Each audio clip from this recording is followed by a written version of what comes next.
So good morning, or I guess it's still good morning. I have to begin with an apology and a disclaimer that I do not speak Kannada.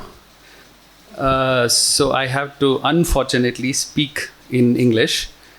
Uh, but also that this disclaimer is important because even though I have been following Kannada, for 6, 7, 8 years, but shamelessly I have not managed to, acquire enough skills to speak or understand language rather to some greater extent. Nonetheless, if I understood play yesterday, it was more because of being a little conversant with the play language than the language itself. As I think was already said, language is something important which I'll also focus on. So I will speak for some 40 minutes and then Sundar can come in, but I will just make sort of stray comments also, apart from what we saw yesterday along with the text.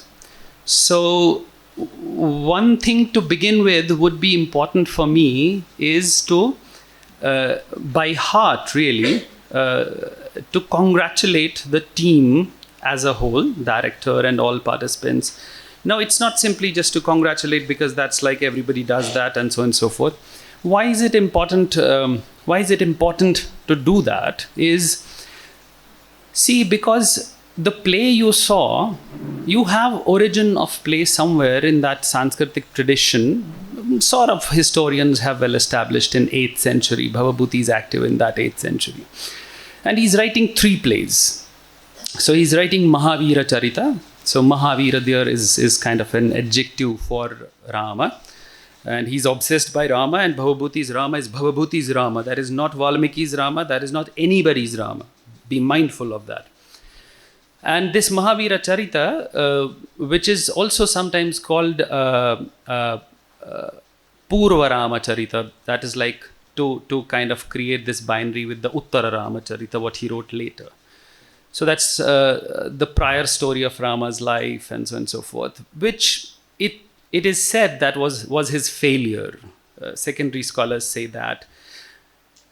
And then he writes Malati Madhava in between, which is technically speaking a prakarana, which is not based on any other 2 plays, which is the Mahavira Charita and Uttara Rama Charita. They are both based on Ramayana.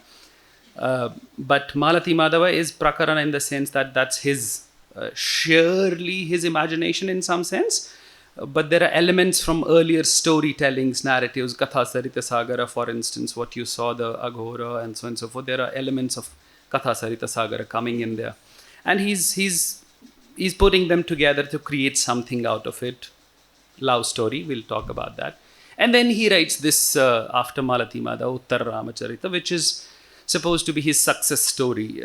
And there are reasons probably in modern times or past 100 years or 200 years why that is most liked. Gopal sir was raising the question, why is it that something like Malati Madhava has not been performed so frequently, or why are we detached from that? One should think about this. So focusing now slightly on play. See, when I was watching play yesterday, there were 2 things in my head from the textual point of view. Sorry, I didn't complete my congratulations to the team. Why I was saying it is important to congratulate the team, because one is Bhavabhuti 8th century and we are in 2024. Now, to present to 2024 our audience Bhavabhuti raw, for me is I think somebody who was saying on this platform, I can't remember, that it would be a mistake, because in the sense that when I'm acting on the stage and presenting this enactment to the audience, what is there that I'm doing to be presented? What is the teleology of that in terms? Do I know why am I doing this? Why is the team doing this, and so on and so forth? So from that point of view, if you look at Malati Madhava, you read the sheer only literal translation today, or if you have facility of language, you read it in Sanskrit. It reads one of those in Urdu they use Ghisa Pita, one of those really old Ghisa Pita stories, love stories, and so on and so forth. Okay, nothing more than that. But remember, we are talking of a play of 8th century. So did it have the same taste or same reception of audience then? Now we are really talking about very old play, and all the way when it comes to this, where we are today, can we present it raw to the audience? So there, the success story where Akshara re-narrates the Bhavabhuti, recomposes the Bhavabhuti, gives kind of this new lease of life to Bhavabhuti, and then there is presentation in terms of directing the play and so on and so forth, and enactment done by all these actors. That's something timeless, that's something matchless, in terms that there is where Bhavabhuti comes alive. That you have the continuation from 8th century to present 2024, we are sitting a play, but you can't watch it raw. And I think that is something which is to be kept in mind when we work mostly with classics, that you can't present, whether it is philosophical text, literary text, we can't just present them as they are, that alone. One may do that as well, that's fine.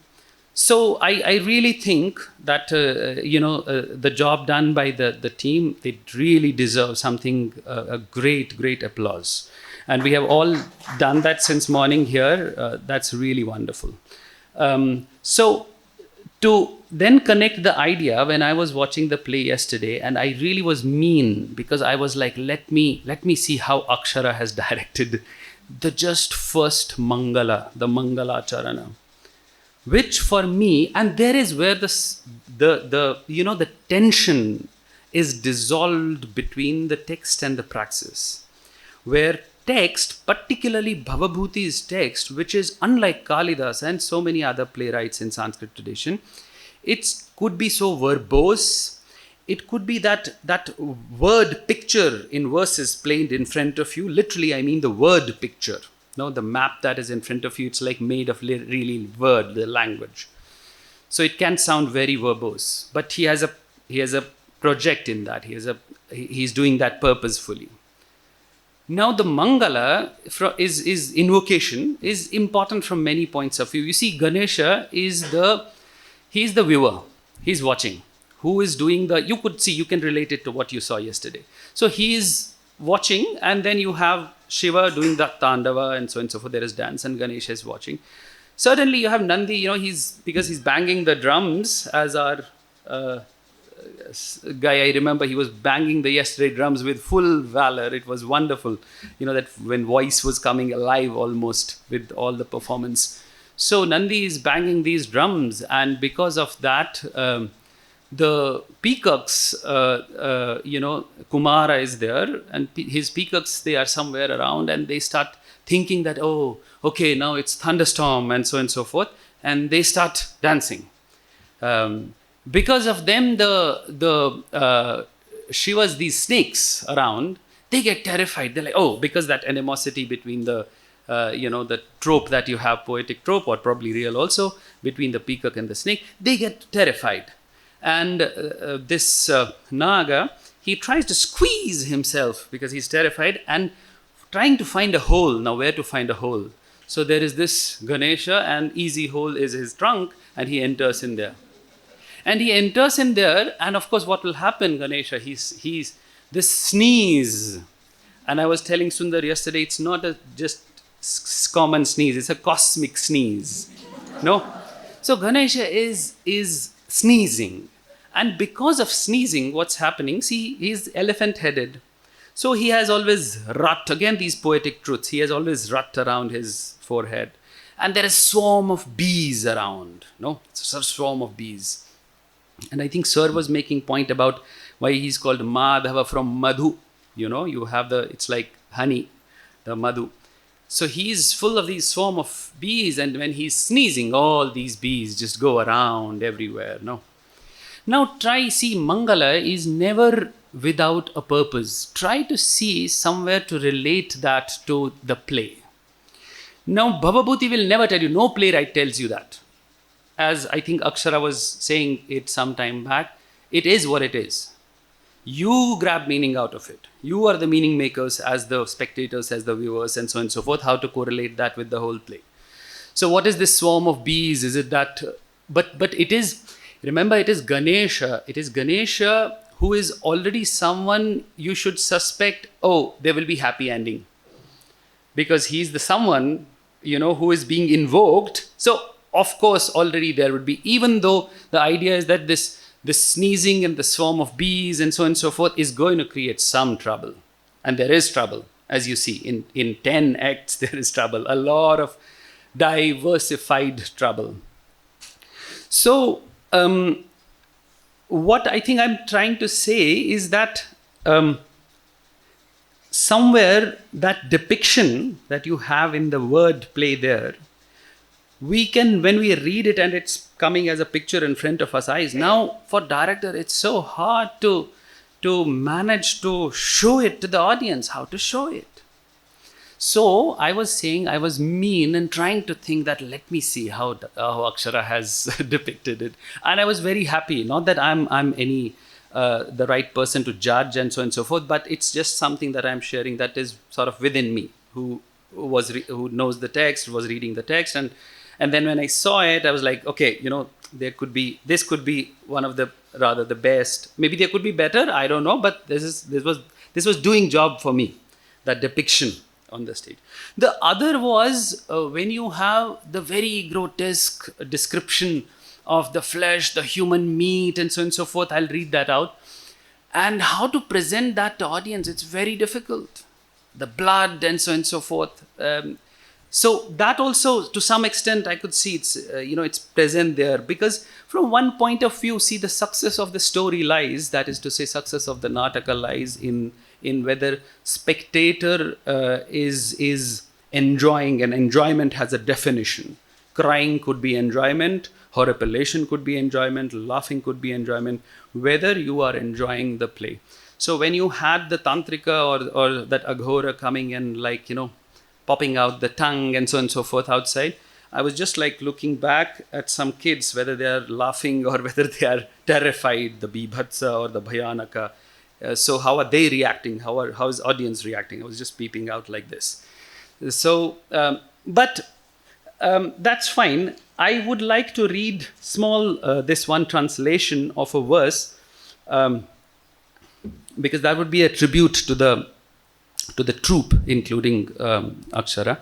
And this is a verse from the Subhashita Ratna Kosha, because you have Bhavabhuti is supposed to be highly influenced by Kalidasa, Bana Bhatta earlier, who was this prose poetry writer, and so on and so forth. So this verse, anonymous rather, goes like this in translation. Bhavabhuti rediscovered it. Understand, art of narration, art of storytelling, art of communicating beauty, to say that. Bhavabhuti rediscovered it. Long after Bana walked it every day. So Bana was walking on it every day, and Bhavabhuti rediscovered it. Kamalayuda frequented it, and Kshetaka travelled on it too. Then Sri Vakpati Raja graced its dust with his feet. That this road is still open. And that's what I'm trying to say, that this road of Bhavabhuti from 8th century to where we are performing it now in Ninasam, that road is still open to someone with real talent, is our great good fortune. That, I don't know, this is again something very personal, but I don't know if Ninasam itself understands its own potential. I mean, world over, what I see, when we discuss literature, literary theories and philosophy of literature and aesthetics and performing arts and so on and so forth, we're sitting now this day with that much intensity, a bunch of students playing Bhavabhuti's play. For me, it's in a sense, I mean, I know Ninasam does it almost every day, but in my head, it is something unthinkable. And with that much investment into it, that much investment in each dialogue that is being communicated on the stage by this group of students, it's, I think, super intense for me from many points of view.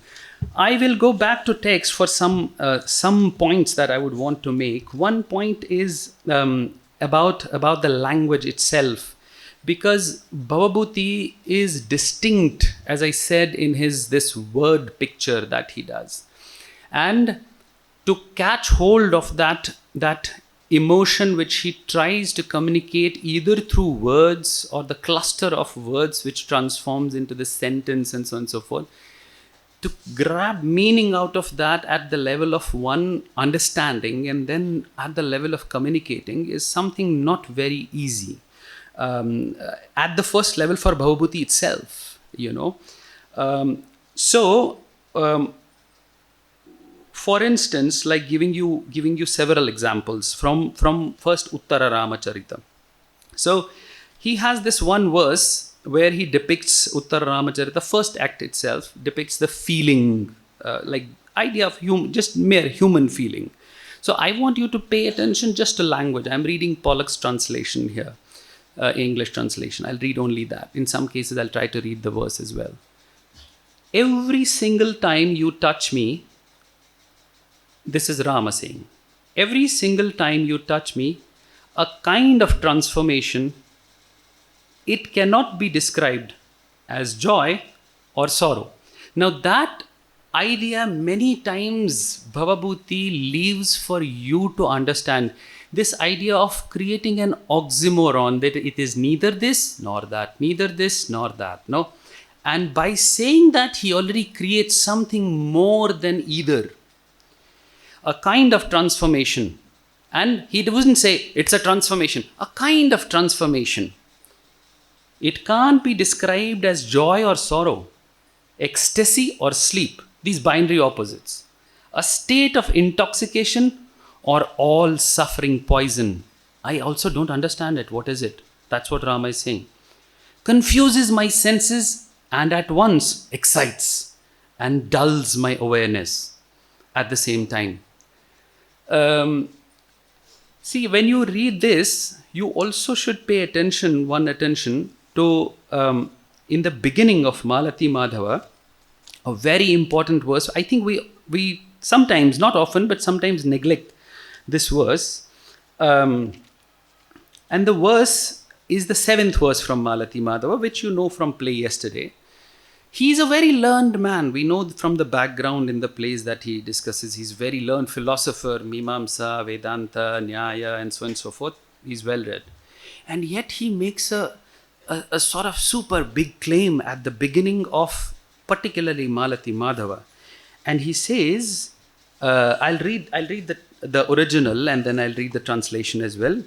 Yad Vedadhyayanam. So many of you also understand these simple things. Yad Vedadhyayanam tapopanishadam sankhasya yogasya cha jnanam tat kathanena kim nahi tataha kaschid guno natake yat praudatvam udarata chavachasam yacharthato gauravam tatched asti tatastadeva gamakam panditya vaidhagdayoh.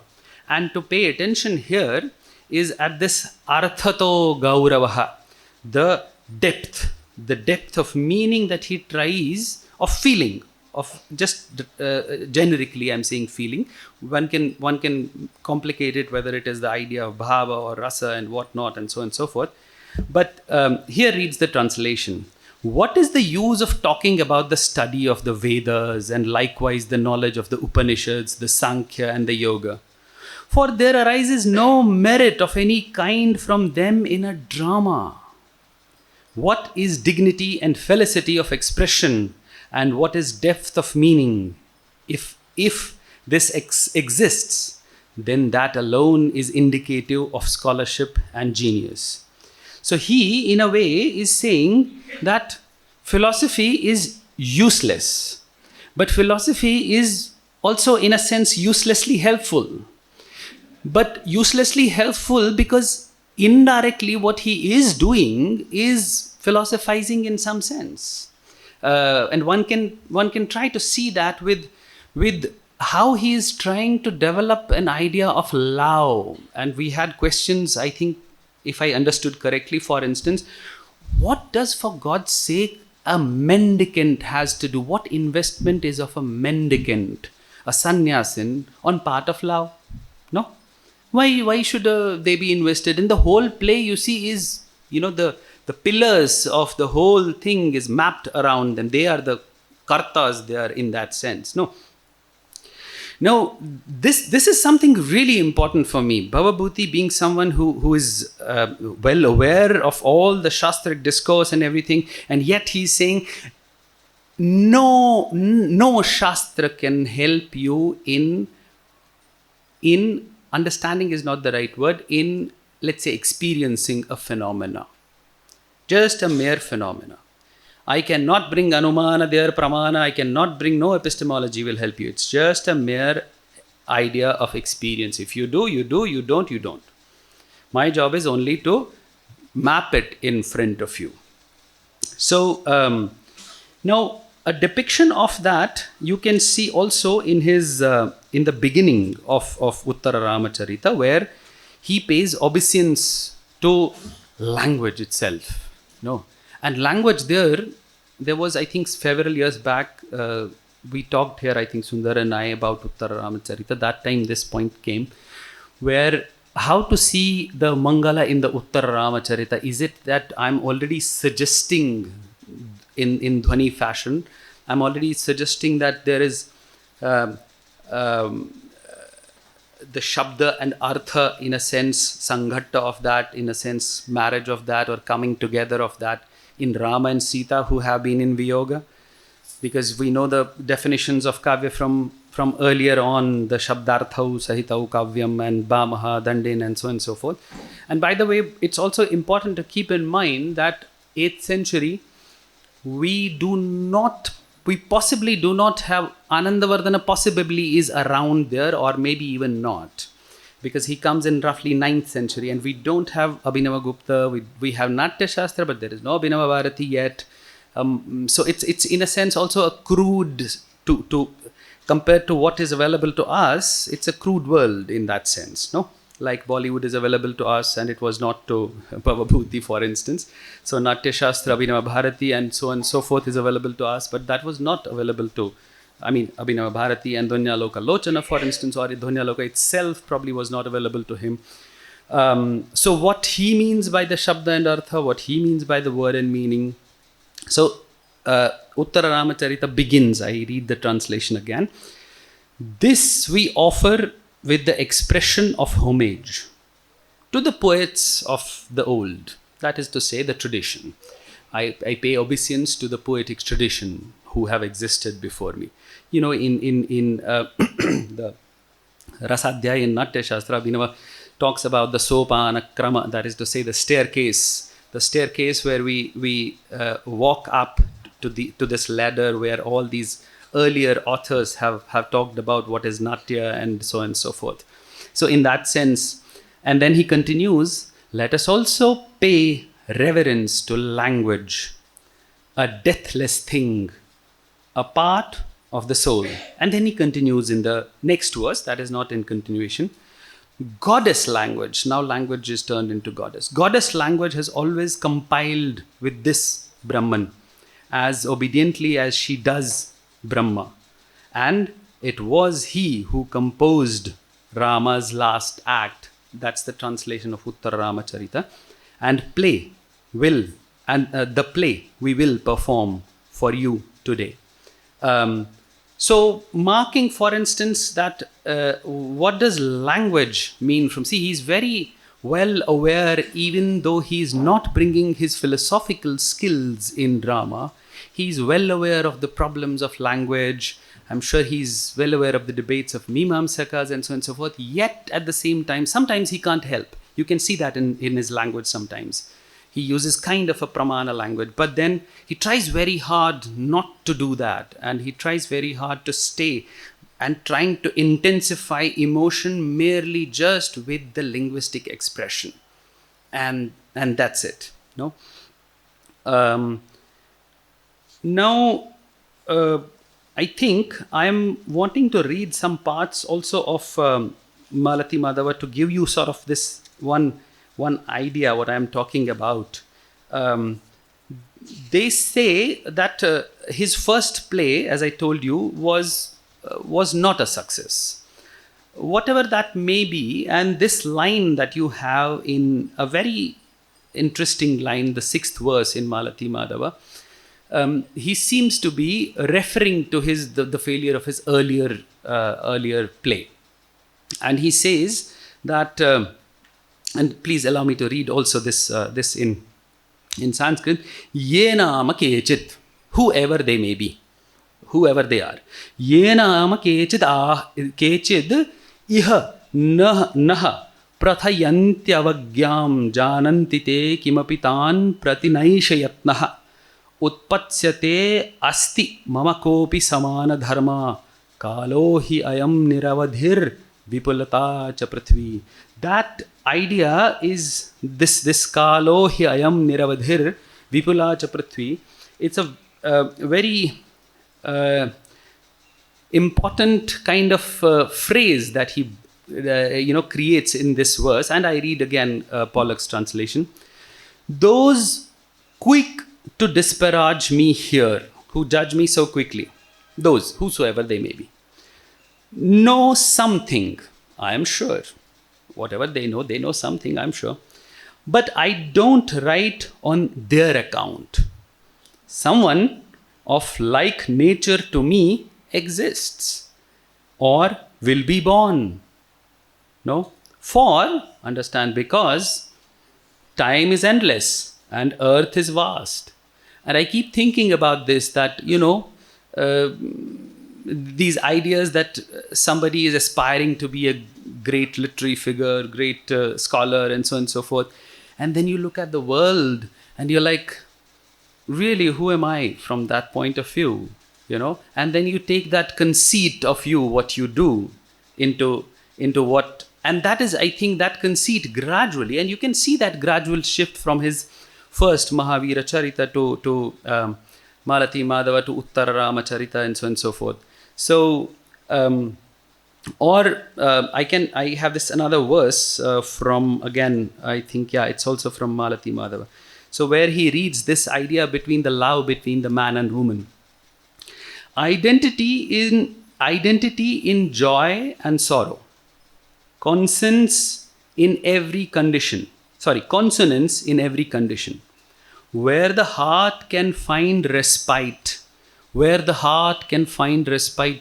It's the idea, again, I'm not appropriating, but I'm rather saying that one can take this example to interpret later Abhinavagupta and the whole idea of Vishranti, the reposing of the heart idea. This is a good example of that. No?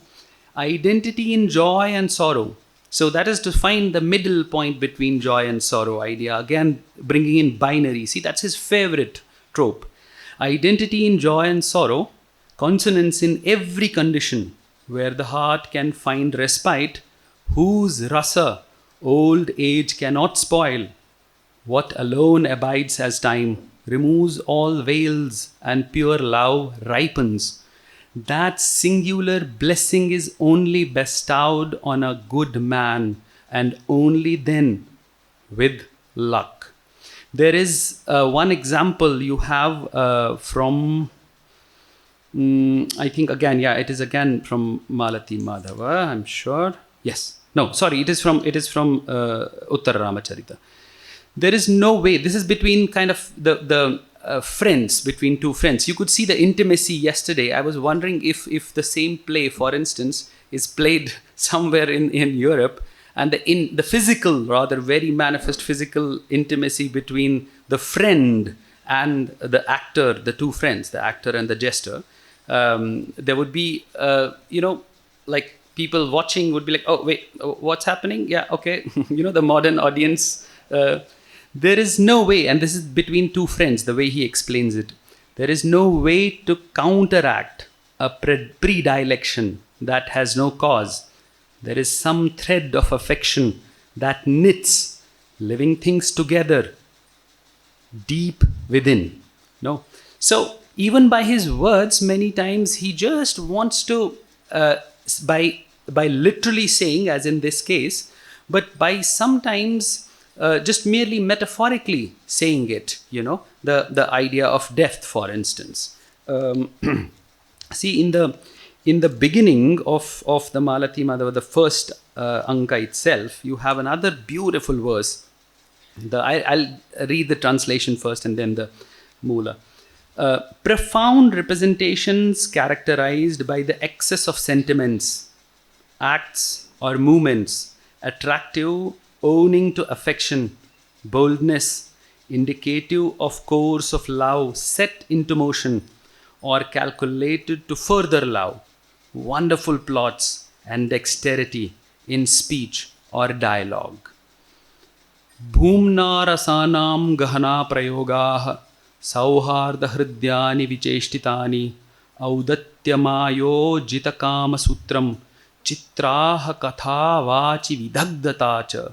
So this idea that, how you grab the vichitrata, how you grab the manifoldness, manifestedness into that one kind of picture that is, see, the problem is manifold from one point of view. If you see, that's all brought by modernity. Theatre does to you, a drama is a metaphor. It does to you as you're watching a live what your TV cannot do. No. Now, if you observe very carefully, yesterday itself, of course, all the little details and so on and so forth, this idea, like in music, for instance, in raga, how you see in this idea of improvisation, riyaz, how in you may have experience, you may have practiced for like 20 years, 30 years, yet at the same time, you go on the stage, you perform live with that improvisation, and you come satisfied that, oh, okay, I performed today, I did this modification, I improvised here, and so on and so forth. And that happens there in front, for instance, when you're watching a play, you see that how these characters, how these actors who are playing and acting characters, and so on and so forth, how they are improvising the emotions that they carry themselves, to the spectators. And all this picture, the diversified, the complete distinct picture, all the patras are different, everyone is different, and so on and so forth. It all comes even more than alive into your visual idea, the visuality that as spectator, when you're watching, it is unitarily manifested. Like something, for instance, if I put a mirror here, which is now kind of my favorite trope after Abhinavagupta, if I put a mirror here, mirror singularly is able to manifest within its surface the all diversity that is there. You see, all 100 people, 200 people, and so on and so forth, as it is. No? But it singularly manifests it back. It's singularly on its surface. That is Sahridaya. That is the heart of the most sensitive spectator. No? You see that diversity singularly. And of course, the intensity depends on that singularness of it. And he makes strong, for instance, comments against, rather, to say that against scholarship in terms of the pedantry, which he himself is also, as far as he's a dramatist, but he seems to be making strong, look at this verse, in the first act itself. Those well-known Vedic scholars take to study of lots of sacred lore always for the ascertainment of truth. It's like, satire, take to material wealth for the performance of sacrificial rites and deeds of charity, to wives for the sake of progeny, and to life for the purpose of performing penance. No, they do all that, but they cannot be said to be realizers because they do all that. No, it is it is actually in continuation with that previous verse where he's trying to say that that it is only possible that phenomena to experience through drama. for instance, giving that the importance to that.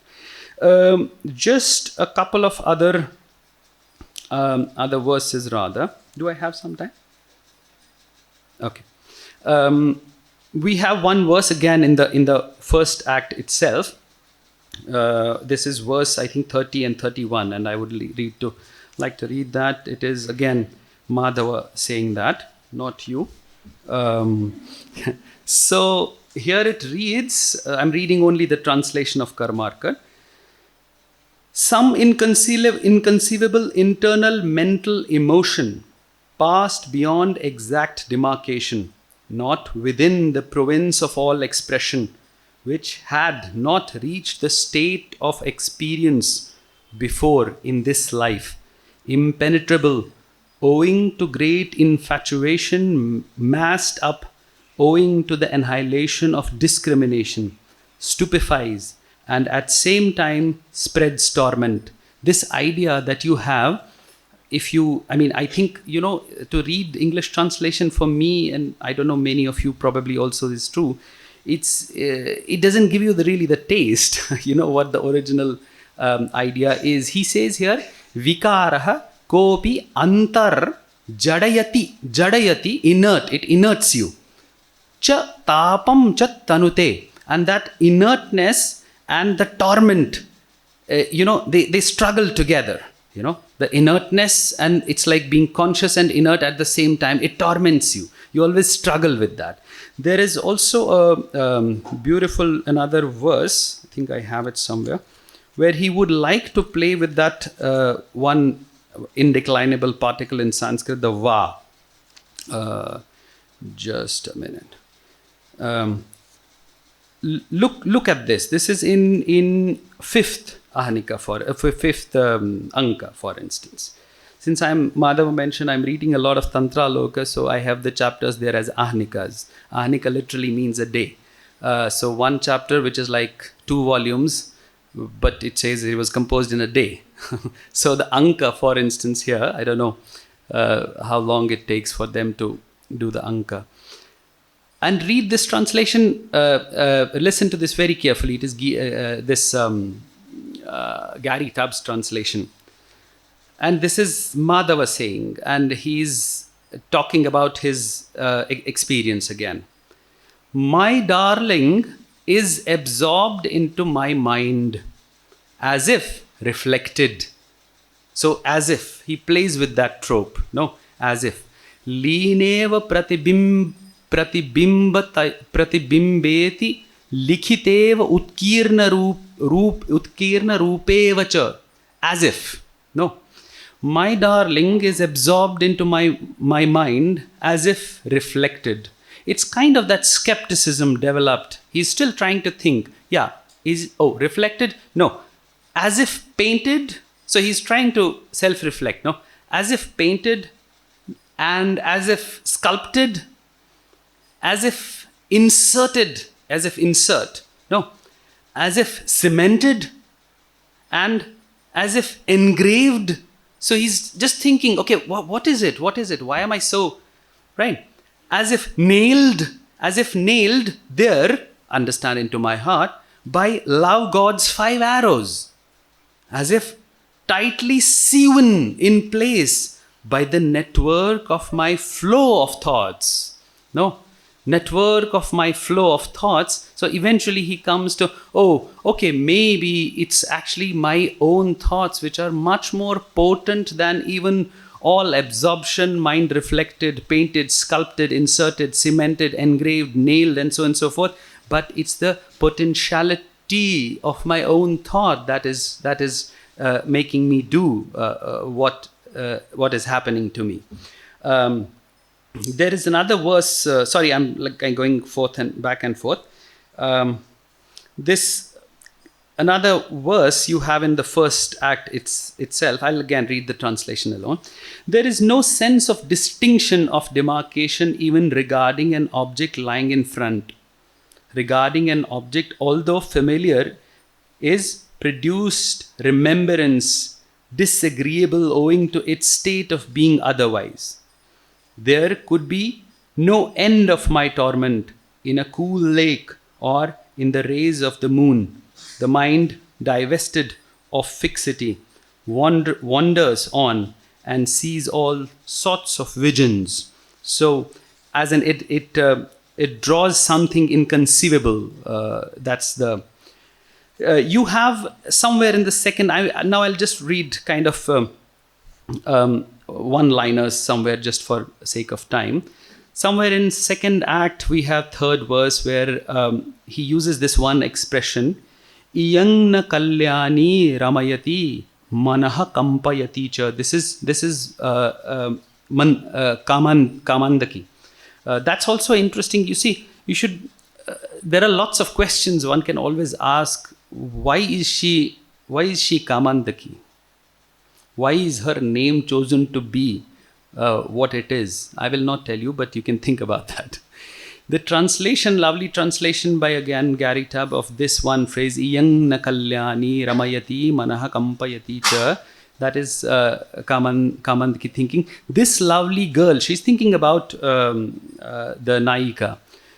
This lovely girl both gladdens my mind and frightens it. So I am both gladdened, but at the same frightened. And you could see that little frightenedness yesterday depicted nicely in the Naika on the stage. No, it could frighten you sometimes when she went into some kind of this Raudra, going ahead again and again, and that you can't see at all in Bhavabhutis, for instance, Nayakas. So if you complain, like often the complaint of Jester and the Nayakas is that, oh, his Nayakas are like, but that is his pup. His Nayaka is not Dushyanta. His Nayaka is not valorous. His Nayaka is not that king as Dushyanta is. No, his Nayaka is, if you see, pure, compassionate Rama in Uttarama Charita.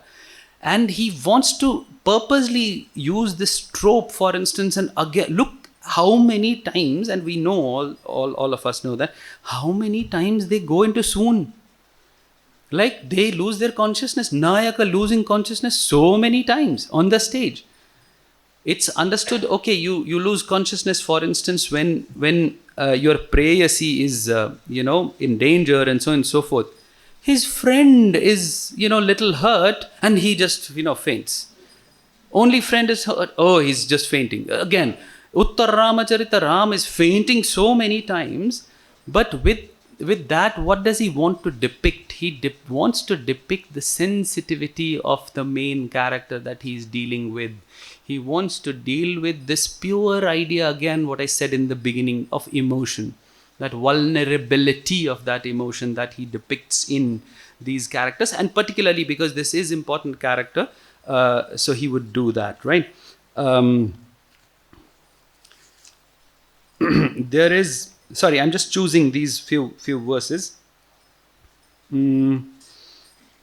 One expression he loves so much is this, which Kalidasa uses an expression, Labdham me netra nirvanam. I acquired, so literally to say that my eyes acquired heaven. They attained heaven. Labdham me netra nirvanam. His favorite, this phrase is netrotsavaha. My eyes are having celebration.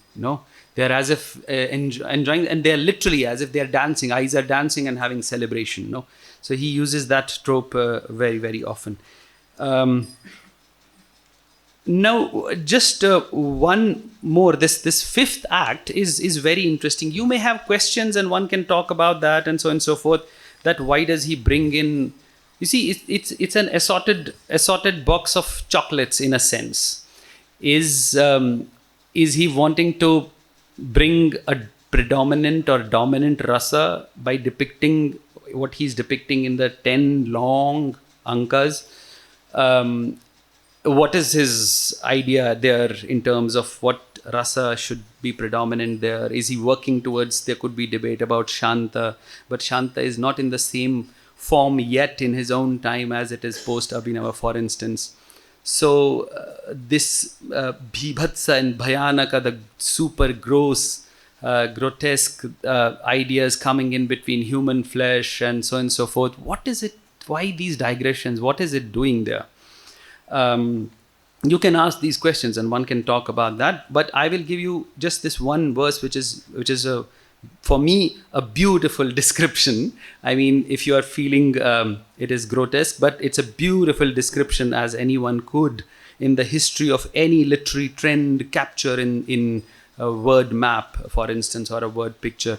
And he says, I'm reading translation of Karmarkar, having repeatedly torn off the skin first and then having devoured the lumps of flesh, made big owing to great swelling, is to be obtained from limbs like shoulders, hinder parts, back and thighs, and stinking horribly, appropriating sinews, entrailed and eyes, and exhibiting his teeth.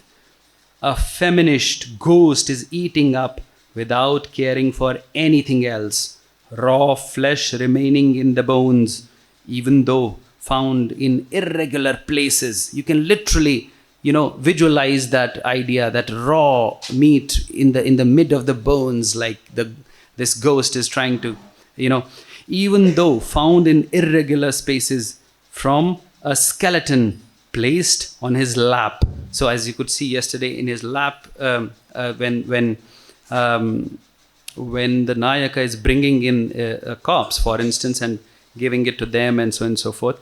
So, and then some description continues like that. But that grotesque description, of course, it is important to bring all of these elements into what you are doing. That is to say, to present to your audience what you are presenting. Gopal sir asked a question just some time back that, this idea that these three couples, what are they doing there? The idea of three couples, they're parallelly, evolving. This love idea is parallelly evolving. And the three parts of this harmonious, the ethics of recognition, and so on and so forth. And I was thinking about this, but not in this direction. I was thinking about this before, because it made me think several times when I was earlier reading the Shantarasa Prakarana in the 6th chapter of the Natya Shastra with Abhinava's commentary. He brings in there very interestingly example, and very, in a sense, I would say also weirdly, example of the Nagananda. This is Sri Harsha's Natak, a small Natak of 5 acts. And there also what you see is that Jimuta Vahana, for instance, for first 2 acts, or if I remember correctly, first 2 or 3 acts, there is romance. And suddenly then everything changes. And then you have this idea of the self-sacrifice, because then I don't know how many of you know the story. I can't tell the story in detail, but this prince, he volunteers himself to be killed by the Garuda, because Garuda is to be offered every time certain Naga and so on and so forth, and he volunteers. And the description given there is so grotesque, like you can see literally blood oozing, open wounds, and so on and so forth. Like literally when you open and read the verse, it's like sort of little distance you want to even make from book. Like, wait, disgust, so disgusting. But what does he want to do by giving that example from Nagananda there in the Shantarasa Prakarana? And as far as the play itself is concerned, because this is an important motive there, and that is what I was thinking when Gopal sir was asking that question, is that he is, and that's also a Buddhist play, at least strongly influenced Buddhist play. There is an idea of bodhisattva there, and he wants to, and this is very implicit in the language of the play. You want to offer yourself for the other. You want to offer yourself, and that idea of paropakara, for instance, and I'll leave you with that to think about this. So what this nun in the play is doing, along with the 2 mendicants, and they seem to be tantric Buddhists, by the way, because of the maroon robe, and that's what I was thinking. But we talked about the attire and other things. But for them, it's a paropakara. No, I mean, if I can be helpful in letting somebody get together, if they are in love, my asceticism is not harmed by that. You will have all asceticism definitions today. We live in a very volatile space in where we live today. So everybody will tell you Hindu ideas of asceticism, what it is not. Everybody is a sannyasi almost. We live in that world. But what does asceticism mean? At least for them, when they are active where they are, whether this is for a Buddhist idea or a Hindu idea or whatever it is, what does asceticism mean? Not so asceticism should mean for that nun that, I should create trouble for these two lovers. Or should I go ahead and help them get together, rather all three couples, right? That's what asceticism means for me. I mean, me in the sense in the play. It can have many, of course, one can talk and it can have many other interpretations and so on and so forth. But with that, sorry for taking a little more time with that, I leave you. And thank you so much. Thanks. Thank you, Mrinal. He's made my job very easy. I'll speak just for a very short time. Then we can have questions. He's also made my job easy because he began by, he may not have suggested it. He used the excuse of Bhavabhuti, who says this, who says philosophers are anyway useless. So I don't have anything useful to say right now, except to make just 2 points, one of my own and one which is going to draw largely from the book which T.P. Ashok mentioned at the end of your last session. This book by Akshara, Bhavabhuti Bhavachitragalu, which I think is an extremely interesting example of how to think about not just a text, but text in the context of theatre. So I'm just going to not go through the book. I'm just going to highlight a couple of points in that so that we can think about it. So this is the question I want to begin with. We've been talking so much about the text, what the book is about. And I think Mrinal gave a wonderful, larger view of how to read that. What is the text saying? What is that book saying? What is that play? How is it written?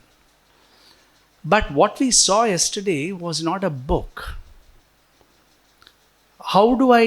So I can understand how to read the text, because I can always go to a specialist like Mrinal and ask him, how am I going to see what happened yesterday? Your response in the morning, most of you were talking about what the book you read on the stage yesterday, not this book, right? And that's why it's quite mysterious for me, because there's a particular secret which nobody is saying out aloud. Everybody is saying this play is by Bhavabhuti, right? My confusion is, I think the play is by Akshara. It's not by Bhavabhuti at all. It's useful for him to say it is by Bhavabhuti. Why is it not by Bhavabhuti? Bhavabhuti did not write this play. Not that he may not have wanted to, he may have liked this more than his version, okay? But he did not write this play. He did not write the language of the play. He did not write many of the other elements of the text. In fact, this question about why one would think that this book is just Bhavabhutis are not Aksharas itself is something which we need to think about. Because that is really the source of confusion about this. And I'll tell you why. When I see that this is a book written by Akshara, this is a play written by Akshara, then I don't have any problem about history. Actually, to let you on the secret, he wrote this just 4 months back. There is a minister in Sagara and there's another minister in Shimoga whose son and daughter fell in love and wanted to marry. You have ministers in Sagar, from Sagar, right? And he writes this play and he decides to perform it. How do you then read the text? What would all the responses we had when you first saw the play in the morning, how would you have responded to it if you had seen this as a play written by somebody else? Or in other words, because a lot of the questions were there, why this play? Why Sanskrit play? Why Bhavabhuti's play? What does the 8th century's play matter to us now? Should we read message in it or should we not read message? But suppose it is that fact that if I just ask you, can you see a play without the author's name on it?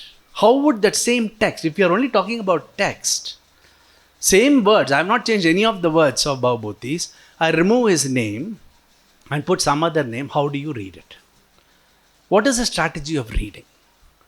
And I'm saying when you watch a play, the way you read a play has to go beyond just this holding on to some person's name.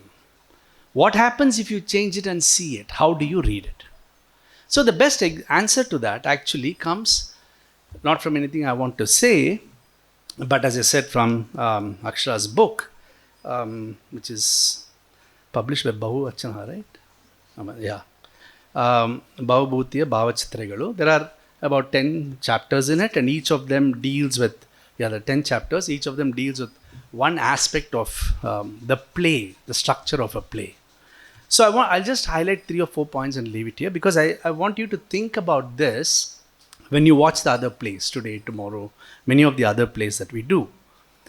And so when we see the play there, how does it transcend? How is it more than the text? How is it more than the words written by Bhavabhuti? The first point, therefore, which is so important, I think worth thinking about far more in detail, is the question which Akshara asks here, which I think is the fundamental philosophical question. And therefore, however much Bhavabhuti may not want us on stage, this is what we would want to ask, which is the first question is this. It is not about asking what the content of a book is, but it is asking how the content, how the story is being told. The focus on the idea of the how-ness, how I'm doing something, not what is being done, not what the story is. Is it really about these two, boy and girl, falling in love? Is that the story of the play? Or is it that in performance, so what performance does, I think good literary theories would also show you how a text is written, but what performance does it very easily for us is to be able to show how that particular story evolves. So in other words, when we watch a play, the moment you ask, kate enado, hitara helidra avru, then, what is the story? Are they saying this and that? Then you're actually missing the point about the play. That's one possibility to think about. I mean, we can discuss and debate this in various ways. And so Akshara begins with that point. The idea of dramaturgy begins when you look at these questions of how, the surrounding conditions for telling the story, not the story itself. The story is important, it is there, quite unnecessary in this particular stage. The second point, something which is very important to look at many of the different kinds of theatre, particularly in Sanskrit theatre, is a structure of theatre within theatre. That's again, people have in different traditions have used it, that having a drama, a play within a play. A play within a play does very interesting things, and I think that's also deeply philosophical. Because that play within a play tells you something about how you should view a play. It's not, again, as viewers, we are all watching a play, you could either ask, what am I seeing, which is viewership, what am I seeing? Or you could ask, how should I see this play? If you ask, what am I seeing? I'm seeing, two guys falling in love or suffering, etc., etc. Or how should I see the play is about you. It's about me who is watching it. It's not about what is happening on stage. That changes. So the point is, if you bring this particular point, it changes the way you look at that particular theatre. So the play within a play is alerting you all the time. So play within a play, you would have there are many examples Akshara discussed here. So for example, one character is speaking, the other character is standing and watching that person. That person doesn't know I'm watching her. I'm there. I'm actually a viewer on the stage and I'm standing next to that person, but that character has no clue that I'm actually listening and watching. It is such a powerful technique because as viewers we can watch both of them. I can see the thing, I can see somebody listening to him, but as that person on stage doesn't have that awareness. And this is a very important part because it is telling us how are we going to be able to watch? What should our responsibility as viewers be when we watch a performance on stage? There are So therefore, there are many different types of understanding what this theatre is. So the other part, the other chapter, is actually about different types of speaking. So what I'm saying this, I'm just very, very briefly one line, he's around, you please ask him all the difficult questions. The reason I'm saying this is because I'm trying to ask, what does it mean to see a play and not the text? Okay. So, in this, Akshara points out that there are 5 different types of speeches which happens on the play. So, when we saw the play, it looks like just everybody is speaking. Everybody is speaking to me. Actually, that's not true. There are actually 5 different types of speech. One type of speech is something which everybody can hear. It's addressed to everybody. All of us in the audience can listen to it. The other type of speech is a soliloquy, speaking to myself. I'm just speaking, it is not about anybody else. The character next to me cannot hear me. And whether the audience hears or not, it's okay. But the point is, I'm speaking for myself. And the third thing, which again, in many of these plays, the structure comes, is that you speak to an invisible person. So nobody is there in front of stage.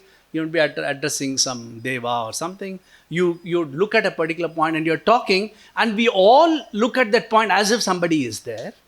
But that's a very different type of talking than talking to another person on stage, like 2 people talking, etc. So what this tells you is that when I watch a play, when I ask how do I watch a play, what am I actually listening to? Sometimes we are so caught in just trying to say what the story is this love story happening good or bad, good ending, bad ending, that we are not paying attention to the fact that this small stage has so many different spaces and time. That's another very interesting discussion in this book about how the same space can have one person from Devaloka, somebody at home cooking something, somebody else doing something else here. Different time and different space occupies one stage. So you see, unlike, even though Bhavabhuti might think philosophers are doing a useless job of it, but it's philosophy alone which can make you understand what stage does, what you do on a stage. And that's why theatre is so close to philosophy, because in a sense, theatre is a practice of philosophy. It raises the fundamental questions it asks about, reality, space, time, etc., puts it on stage, and very interestingly, at least in this analysis of Akshara in this book, that most of these philosophical themes are actually reflected in yesterday's play. And so, if we are aware of it, then when I'm watching the play, am I going to be that much worried that Madhva is so weak and falling and fainting? Or am I actually seeing what part of the stage he is falling and fainting? Who is he speaking to when he's falling and fainting? What is happening at the other part of the stage who have come into that role? That, I think, especially in a very theatre literacy area like this, I think that becomes far more important on how we should respond to a particular play rather than reducing it to just mere words. So just 2 or 3 more points and I'll just stop here. There's a very important, interesting point which which Akshara makes in this book, which is that the very name Bhavabhuti is probably not his real name. It's a pen name, perhaps, right? His name is Srikanta. I think that is also mentioned in the play yesterday in the thing. But the word Bhavabhuti itself captures the fundamental concept of the play. What is Bhavabhuti? You can explain to them much better. But the idea is that how does an event which I see convert into emotion, convert into an experience? From being Bhava to Bhuti. Where is that transition? So this is a very interesting, simple question, right? So Madhva sees that girl, Malati, and then he falls in love. And then there are these extremely intense moments of your writing and on stage performance about that experience, of that moment. What happened is that girl is there, this guy sees her, then there are a lot of things which happens to him.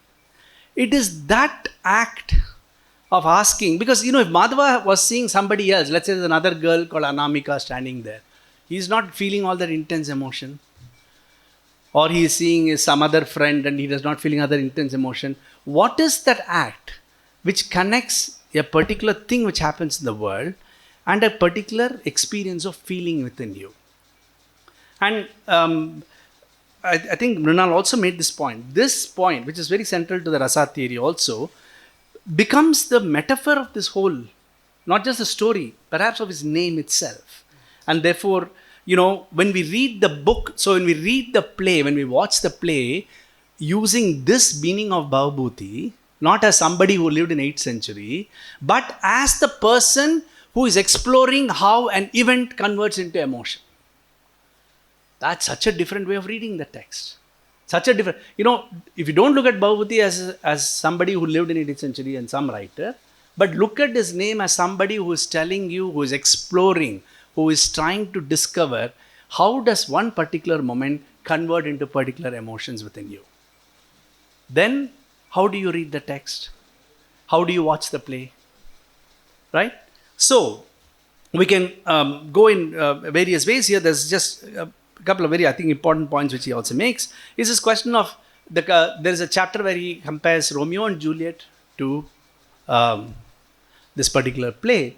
And, there's a very interesting point he makes here that Romeo and Juliet has an and which disjuncts the two. Romeo and Juliet. Whereas Malati, Madhava does not have an explicit and in between. And what he's trying to say through that is that that reflects not just an accident of linguistic accident, but reflects the belief that how you view union. And again, this is something which is so much within Indian Sanskrit theatre at least. The question of love is often captured most intensely through separation. It is the longing which is so fundamental to the drama in theatre, to the drama in a story. That is, you cannot have consummation. If they have met first day and they sing a few songs around, okay, that's interesting, but I think that is not the feeling of love which Bhavabhuti wants us to introduce. So this question of this longing, always trying to say you cannot meet them, but they're always there. The person whom you long for is always present, but not present. And again, counter to the philosophy point, I'm just, unnecessarily holding on to that. But counter to the philosophy point, this is one of the most interesting concepts in philosophy, which is about the nature of absence. How is it that something which is absence, a person I'm thinking about, obsessed about, Madhava and Malati are both obsessing about each other, but they don't meet each other at all. They're not in front of each other. Why is it? And this is not about Malati Madhava or 8th century or Sanskrit theatre. It's about each of our experience. When you care for somebody so deeply and they're not in front of you, you're not able to meet them for whatever reason, what kind of emotion does it produce in us and why? What are you responding to? Is it you're responding to their absence?